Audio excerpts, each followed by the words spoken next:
Hello students, today I am going to discuss tenses in English grammar. Tumaloke agor pathot পঢ়িছিলা narration tar pisot tumaloke আজি পঢ়িবলৈ ওলাইছা শিকিবলৈ ওলাইছা tense. ইংৰাজীত আমি যেতিয়া tense শিকো অসমীয়াৰ পৰা ইংৰাজীৰ tense আৰু অসমীয়াত যেটো আমি কাল পঢ়ো হেতুৰ মাজত যথেষ্ট পাৰ্থক্য আছে বাক্যৰ গাঁথনিৰ ওপৰত. You have to understand specifically in Assamese how you are using tense and how you are going to transcribe into English. Whenever you tense is the most important part of English grammar. Tense expresses time and it is related with the time expression that you have to understand how we specifically express tense in English grammar. This is the most important factor in English.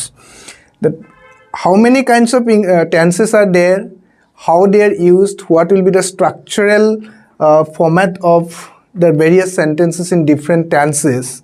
All these things you will have to know very minutely. Otherwise, what happens in many a time the students make mistakes while transcribing. I am not using the term translation. When you translate certain words, that means that from one language to the other, what is the most important factor in English grammar is tense. When you talk about tense, how you use tense in English grammar. Tense specifically expresses time. This is the most important factor. Time in what sense? This is one important aspect that you have to learn. Time, when we talk about time, we talk about present. When we talk about time, we talk about past. And when we talk about time, we talk about future. Tumaloke jetia present, past, future kotha koisa. Ami Okhomia aru Ingrajir majot jotheshto parthokyo ase. Tumi Okhomiyat kham buli koar loge loge gotekhini kotha buji pala aru future. Eta sensote hek hoi jabo. Moi bhat kham, moi bhat khai thakim. Kintu Ingrajit jetia tumi likhiba, the appropriate form to tumi janibo lagibo. What will be the appropriacy in English grammar? And the most scientific language also. You have to understand that each particular action will have to be expressed through a particular tense.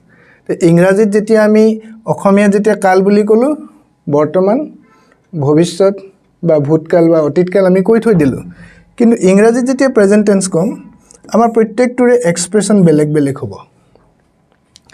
so let us discuss today each tense separately when we talk about present tense we will talk about different types of present tense and we will talk about different types of past tense and each tense has four of its kinds প্ৰত্যেকটো টেন্সৰে চাৰিটা কৈ ভাগ আছে এতিয়া তোমালোকে প্ৰথম এই কথাখিনি জানিব লাগিব আমি যেতিয়া প্ৰেজেন্ট টেন্সৰে যদি আমি আৰম্ভ কৰো তোমালোকে প্ৰেজেন্ট টেন্স বুলি কোৱাৰ লগে লগে তোমালোকে কেনেকুৱা ক্ষেত্ৰত প্ৰেজেন্ট টেন্স ইউজ কৰা আমি প্ৰেজেন্ট টেন্স আমি চাৰি ধৰণৰ পাইছো এটা পাইছো আমি প্ৰেজেন্ট ইনডেফিনিট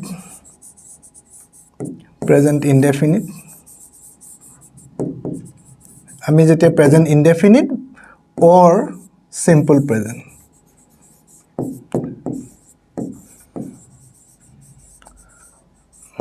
এটা পাবা তোমালোকে present continuous next you will get present perfect and in class 12 specifically I am not going with so much details while categorizing it but I will discuss how these different tenses are used in English grammar. These things you will have to know very clearly and the other is present perfect continuous tense. Ekhini kotha to tumaloke hokoloi jana je prottektu tensore sarita koi bhag ase. Kintu kotha to janilei nohobo ami eikhini kothao alochona koribo lagibo ataitko critical aspect khini ki ase. ইংৰাজী গ্ৰামাৰত আমি জানো যে এতিয়ালৈকে বৰষুণ দি আছে বা বৰষুণ দিয়েই আছে আমি অসমীয়াত যেতিয়া এনেকৈ এটা বাক্য লিখো সাপোজ বৰষুণ দিয়েই আছে যেতিয়া তোমালোকে এই বাক্যটো লিখিলে বৰষুণ দিয়েই আছে আৰু যদি তোমালোকে বাক্য এটা আন এটা বাক্য লিখিছে বৰষুণ দি আছে তোমালোকে নিশ্চয় দুটা বেলেগ বেলেগ ভাৱ প্ৰকাশ কৰিছে এটাত কৈছে দিয়েই আছে আনটো দি আছে দুইটাৰ মাজত ভাৱ প্ৰকাশ কি হৈছে যে এটা তাৰমানে বহু সময় ধৰি দি আছে কিন্তু আমি অসমীয়াত ইয়াতে কোনো টাইম কনসেপ্ট মেনশন কৰা নাই কিন্তু ক্ৰিয়াৰ মাজেৰেই বুজাইছো ইংৰাজীত কিন্তু টাইম মেনশন কৰিব লাগিব হেতু এটা কথা আহি পৰিব বৰষুণ দি আছে বুলি কওঁতে ইয়াতে এটা টাইম মেনশন কৰা নাই আমি দি আছে দিয়েই আছে এটোৰ মাজেৰেই আমি বুজাইছো so what will be the basic difference between Assamese and in English while expressing these various tenses এতিয়া আহু আমি সেই কাৰণে এই কথাখিনিলৈকে আমি চাব লাগিব যে আমি যেতিয়া প্ৰেজেন্ট টেন্সৰ কথা কৈছো আমি পাইছো simple present present continuous present perfect and present perfect continuous tense এতিয়া আমি আহিম simple present tenseৰ ব্যৱহাৰ আমি কেনে ধৰণে simple present tense ইউজ কৰিম স্ট্ৰাকচাৰটো ইতিমধ্যে আমি দিছো ইয়াতে স্ট্ৰাকচাৰটো কৈ দিছো যে সাবজেক্ট থাকে মেইন ভাৰ্ব থাকিব তাৰ পিছত মেইন ভাৰ্বৰ তাৰ পিছত সাবজেক্ট অনুসৰি আমি কি ইউজ কৰিম s বা es ইউজ কৰিম only in simple present tense আমি কোট ইউজ কৰিম বাৰু সিম্পল প্ৰেজেন্ট টেন্স আমি কোট ইউজ কৰিব পাৰো এই কথাখিনি আমি জানিব লাগিব এতিয়া যদি আমি আহু সিম্পল প্ৰেজেন্ট টেন্সৰ ক্ষেত্ৰত সৰি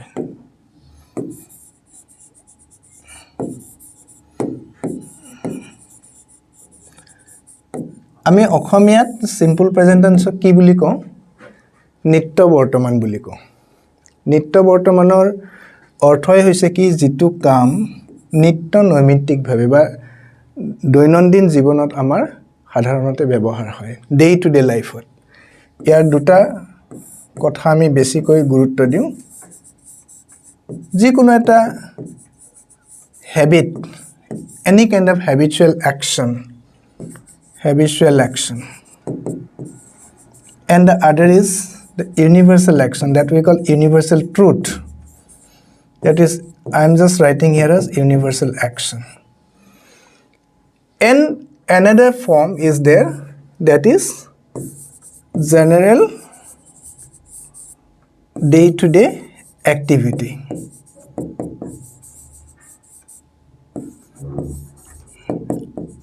এটা কথাটো আহো আমি আমাৰ ডে টু ডে লাইফত আমাৰ দৈনন্দিন জীৱনত আমি কিছুমান কথা এনে ধৰণে প্ৰকাশ কৰো কিছুমান অভ্যাস আমাৰ সদায় চলি থাকে ডে টু ডে লাইফত আমাৰ কিছুমান অভ্যাস আমি গঢ় লৈছে আমাৰ সেই অভ্যাসবিলাক আমি তেনেকৈ প্ৰকাশ কৰো দ্বিতীয় কথা আহি পৰিল ইউনিভাৰ্সাল অ্যাকশন মানে যাৰ চিৰসত্য আমি যাক অসমীয়াত কৈছো চিৰসত্য কথাবিলাক যেতিয়া আমি ইংৰাজীত প্ৰকাশ কৰিম এই সদায় সিম্পল প্ৰেজেন্ট টেন্সতেই প্ৰকাশ কৰিম যিবিলাক অভ্যাসগত কাম অভ্যাসগত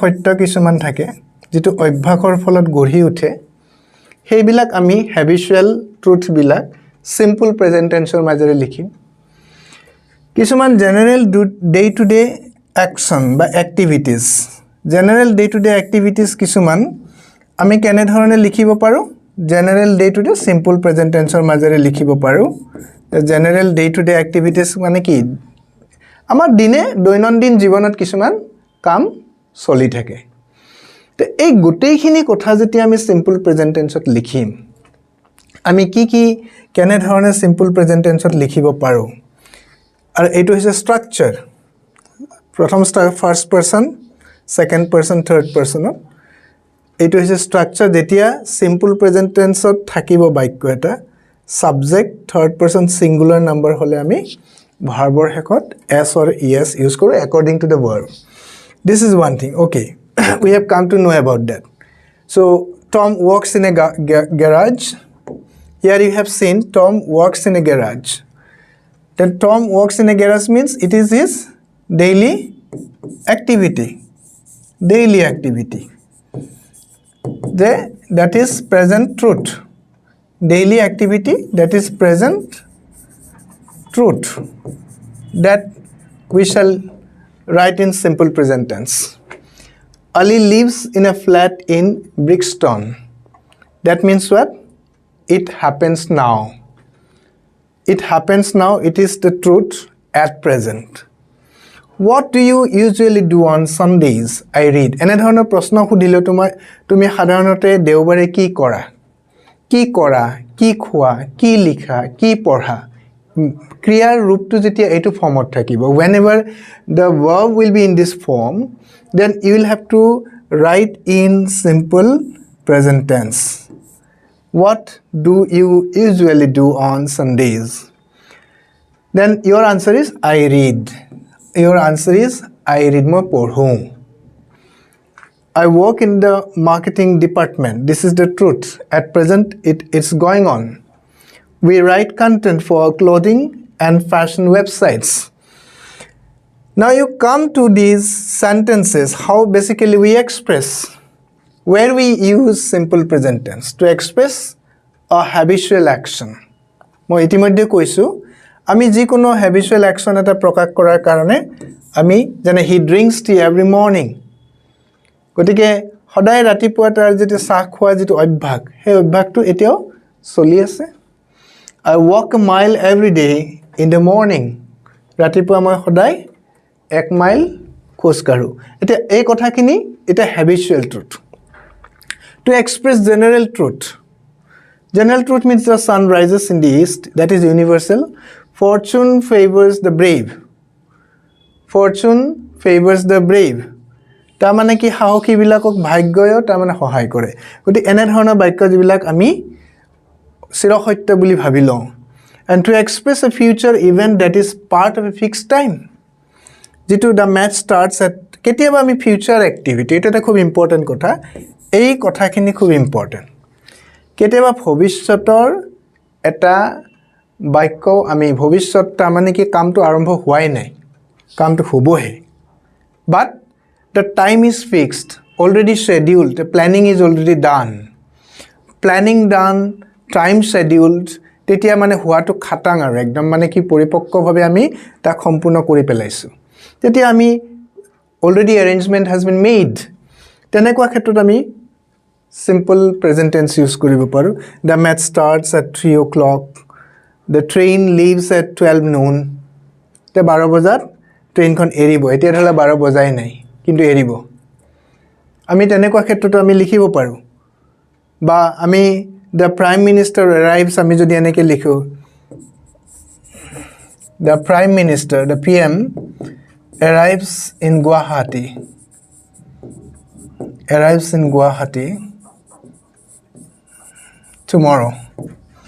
Suppose I have written here, the prime minister arrives in Guwahati tomorrow. এই বাক্যটো যে লিখিছো, prime minister আহিবহে কাইলে আহিব. তোমালোকে যদি নিউজ পেপাৰ পঢ়া তাতে তোমালোকে দেখা পাবা বেছিভাগ এনেকুৱা ধৰণৰ বাক্যবিলাক আমি যদিও future tense, though it is future tense, but it is expressed in simple present tense. Expressed in simple present tense, that what you need to know. That আমি simple present tense প্ৰকাশ কিয় কৰিছো? The prime minister's visit to Assam almost a prefixed schedule. It is already fixed, arranged, cancel হোৱাটো পিছৰ কথা. কিন্তু এজন prime minister যেতি আহিব ইতিমধ্যে কিছুদিন ধৰি সেই যোজাটো চলি থাকে. So that is also written in, it is almost sure. In that case we use simple present tense. Okay. So I think তোমালোকে এই কথাখিনি বুজি পাইছা. আৰু simple present tense যেতিয়া আমি প্ৰকাশ কৰিম তেতিয়া ভাৰ্বৰ মূল কথাখিনি হৈছে ভাৰ্ব. আমি ভাৰ্ব যেতিয়া কম ভাৰ্ব বুলি কোৱাৰ লগে লগে that will be expressed through that subject plus verb in present tense. I'll write verb 1. Verb in present tense. কেতিয়াবা যেতিয়া আমাৰ সাবজেক্টটো আমি চাব লাগিব. Suppose সাবজেক্টটো দিলো he walks very fast. He walks very fast. Walks বুলি কোৱাৰ লগে লগে why s has come here? the subject is third person singular number. এতিয়া এইটোৱে এটা প্ৰশ্ন হয় simple present tense বেছিভাগই ভুল কৰে কিহৰ কাৰণে subject to third person singular number কেতিয়া হ'ব হেতু কিন্তু ইংলিশত এটা ডাঙৰ কনসেপ্ট এটা বহুত ক্ষেত্ৰত এতিয়া subject to কোনবিলাক subject singular number হয় যেবিলাক countable uncountable noun আছে হেতুটো কথা আছে uncountable noun বিলাক সদায় singular the countable noun বিলাক তো singular plural দুইটাই হ'ব পাৰে হেখিনি কথা প্ৰথম জানিব লাগিব এতিয়া এটা এনেকুৱা এটা সেন্টেন্স দিলে the physics say for example I am giving you 10 kilometers is suppose is not a long distance suppose I am telling you is not a long distance here I have written here is not a long distance suppose 10 kilometers is not a kilometers ase othoso kintu ami yate is likhisu r kyo likha nai jetia moi pisor pathot kisuman kotha moi alochona korim subject verb agreement or kotha ahi poribo subject to singular number ne plural number আর যদি হয় singular number কি কারণে এটো 10 kilometres বুলি কতে তো এটো দেখাত প্লুরাল যেন লাগিছে আর হ'ব লাগিছিল কিন্তু নহয় তে কেতিয়াবা দূৰত্ব বা যি কোনো ওজনৰ যেটো ইউনিট এইবিলাক আমি সাধাৰণতে সিঙ্গুলার নাম্বার হিচাপে লওঁ then 10 kilometers is not a long distance so here I have used is so it is taken as third person singular number in singular number concept to kintu khub dorkar the singular etia kisuman subject ase dekhat plural jen lage singular jen lage kintu plural suppose you say this type of subject the cattle are grazing